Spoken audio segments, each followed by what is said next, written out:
সকলে খুব ভালো আছো, আমিও খুব ভালো আছি। তো পিয়া সরকার চ্যানেলে তোমাদের সকলকে জানা অনেক অনেক ওয়েলকাম, আর নতুন একটি ভিডিওতে জানা অনেক অনেক স্বাগত। তো এই ভিডিওটা হচ্ছে বর্ষা আসার ঠিক কিছুদিন আগের ভিডিও। তো ফোনটা ঘাঁটতে ঘাঁটতে এই ভিডিওটা পেলাম, তো ভাবলাম চলো তোমাদের সাথে এটা শেয়ার করা যাক। আর ভিডিওটা তোমরা স্কিপ না করে দেখতে থাকো, আশা করি তোমাদের খুব ভালো লাগবে। তো সেদিনকে সকালবেলা উঠে আমি, আমার দিদি আর সঙ্গীতা দি মিলে চলে গেছিলাম একদম গঙ্গার ঘাটে। তো গঙ্গার ঘাটে গিয়ে পরিবেশটা এতটা সুন্দর কি বলবো। আর এটা জানো তো সকাল 5:30 বাজে, এতটা রোদ উঠে গেছিলো। তো আমরা গঙ্গার ঘাট থেকে যখন ফিরছিলাম এখানে একটা মন্দির দেখেছিলাম, যদিও এই ঘাটটা আমার বাড়ির থেকে অনেকটা দূর, এখানে আসাটা একটু কমই হয়। তো ভাবলাম এই মন্দিরটা কখনো আসা হয়নি, তো চলো ভেতরে যাওয়াই যাক। তো ভেতরে যখন আসলাম দেখলাম মন্দিরের চারিপাশে এখনো অনেক কাজ চলছে, আর মন্দিরটায় এসে জানো তো মনটা না একবারে ভরে গেল, কি বলবো। চারিদিকটা যেন পুরো প্রাকৃতিক দৃশ্যে ভরে গেছে, সবুজ আর সবুজ। এই বাঁ পাশে হচ্ছিল ধান ক্ষেত, তার মধ্যে দেখো ঝড়ে না কিসে এই ধান ক্ষেতগুলো কিছুটা নুয়ে একবারে শুয়ে গেছে, দেখতে এত সুন্দর লাগছিল। তার মধ্যে ধানের শীষও ভরে গেছে। আর বললাম না, যেহেতু বর্ষাকাল আসার ঠিক কিছুদিন আগের ভিডিও, তা কিছুটা বৃষ্টিও হয়ে গেছে, যার জন্য কিছুটা করে জলও জমে গেছে। আর যেহেতু বর্ষাকাল একদমই সামনে চলে আসছিল বলে চারিদিকটা এখানে পুরো পরিষ্কার করা হচ্ছিল, একদম মাঠটার যেগুলো আছে সমস্তটা পুরো চারি জায়গায় পরিষ্কার রয়েছে, কোনো জায়গায় কোনো যে ঘাস বা কিছু সেই সব কিছু ছিল না। আর এখানে দেখো অনেক ফলের গাছও ছিল এই দিকটায়, এখানে যেই দিকটা করে ফলের গাছটা বেশি ছিল সেখানে লোকের অ্যালাউ নেই। আর আমরা জানো তো এখানে ঢুকতে একটু বেশ ভয় পাচ্ছিলাম, আমার দিদি বলছিল ফাঁকা মন্দির থাক, এখানে যেতে হবে না। তো ভাবছিলাম চারিদিকটা ঘুরতে ঘুরতে চলো একটু ওপরটায় যাওয়া যাক, ঠাকুর কোথায় সেটাই খুঁজে পাচ্ছিলাম না। তো ওপরটা যখন উঠছিলাম দেখছিলাম, ওপরটা থেকে জানো তো ভিউটা দেখতে আরও বেশি বেশি ভালো লাগছিল।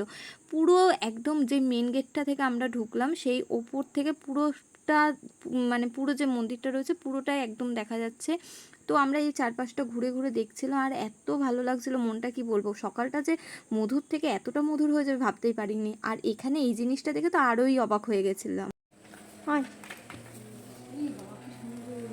বাহ, দারুণ!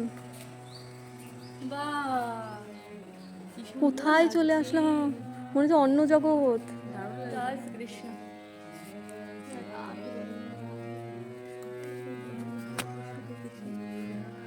ক্যামেরা এলাও আছে তো?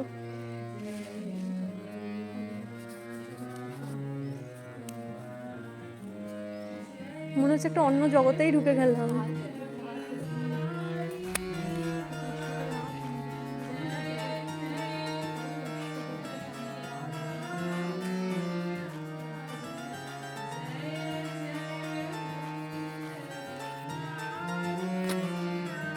তোমরাও চমকে গেলে বলো? হ্যাঁ, আমিও একদম থমকে গেছিলাম জানো তো। ওপরে উঠেছিলাম চারিদিকটা দেখবো বলে, আর ভগবান কোথায় রয়েছে সেটাও দেখবো বলে, মন্দিরটা তো খুঁজে পাচ্ছিলাম না। তারপর একজন এসে যখন এই দরজাটা খুললেন, যেন মনে হচ্ছে আমি একটা স্বর্গের ভেতরে প্রবেশ করলাম। বিশ্বাস করো, এত সুন্দর একটা জায়গা, তার সাথে এই মৃদু কণ্ঠস্বরে গান, আর ভগবানের এই এত সুন্দরভাবে যে একটা দর্শন, সত্যি আমি জীবনে কখনো পাইনি। আর ভগবানের কাছে আমি একটাই প্রার্থনা করছিলাম, তুমি যে কিভাবে কখন যে কৃপা করো সত্যি বোঝার সাধ্য আমাদের নেই, সবই তোমার লীলা। তোমার ইশারা ছাড়া তো একটা গাছের পাতা নড়ে না, সেখানে নিমিত্ত মানুষ আমরা। তো ভগবানের যে কোনায় যেখানে যারা রয়েছে তাদের সকলকে সুস্থ রাখো, ভালো রাখো, ভগবানের কাছে একটাই প্রার্থনা, আর কোনো কিছু প্রার্থনা নেই।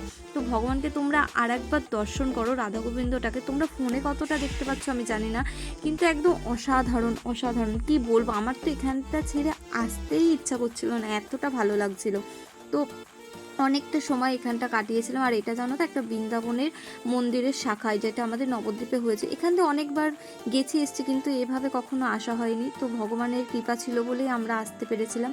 তো তোমাদের কীরকম লাগলো অবশ্যই জানিও। আর এই মন্দিরটা সম্বন্ধে যদি কোনো ডিটেলস লাগে, কোথায় বা কি কি দরকার তোমাদের, সেগুলো যদি কোনো কিছু জানতে চাও অবশ্যই কমেন্টে বলো। আর ভিডিওটা যদি ভালো লাগে অবশ্যই লাইক কমেন্ট শেয়ার করে দিও। আর জানো তো আমরা এতটা সময় ছিলাম, সেদিনকে আমি পড়াতে যেতেই পারিনি, তাও আমার আসতেই ইচ্ছা করছিল না। যখন সিঁড়ি দিয়ে নামছিলাম তখন আমি দেখতে দেখতে নামছিলাম ঠাকুরকে। তো চলো ভিডিওটা বড় না করে আমি সেখানে শেষ করছি। ভালো লাগলে অবশ্যই লাইক কমেন্ট শেয়ার করে দিও। আজকের মতো টাটা।